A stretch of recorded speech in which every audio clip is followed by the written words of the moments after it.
בית אחד שלם, נראה שכל הבניינים הם מקופפים, אולי אפילו מצדיעים לכוחות שעוברים כאן.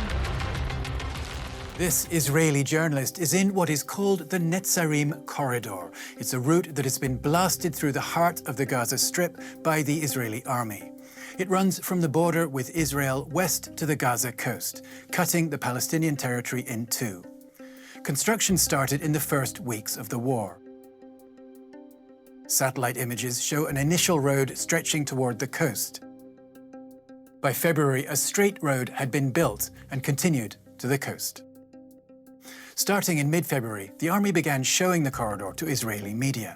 אנחנו נמצאים פה במרחב מסדרון נצרים שיוצר חיץ בין מרחב צפון הרצועה שנמצא מצפון אלינו לבין המרחב המרכזי והדרומי שנמצא מדרום אלינו כדי להגן על המרחב, לפשוט לעבר מרחבים שיש בהם אויב, למנוע את המעבר מדרום לצפון ולשלוט עליה באופן מאוד מאוד מדויק.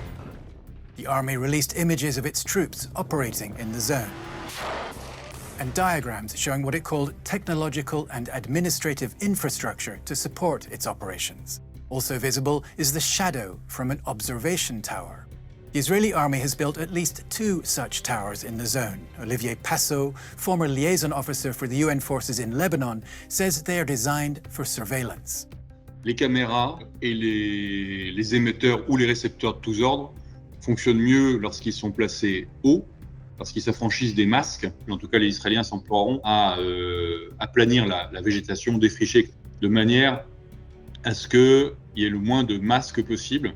Les masques étant des obstacles à la fois à la vue, au système d'observation, en particulier ceux au ras du sol, mais également au tir.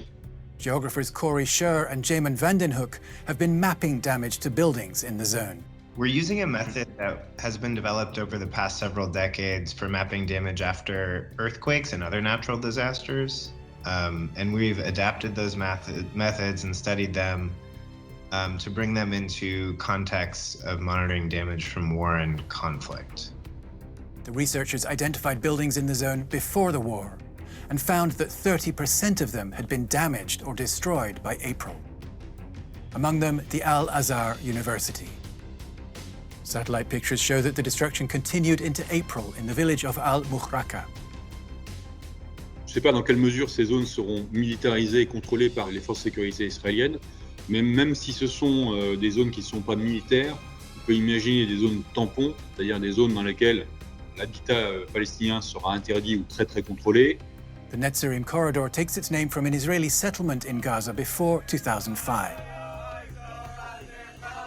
ברוך השם, אחרי 18 שנה, לפני שנה חזרנו לחומש, עכשיו חוזרים לנצרים.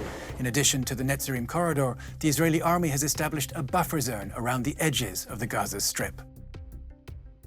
The US and the UN have warned Israel not to reduce Gaza's territory beyond its current borders.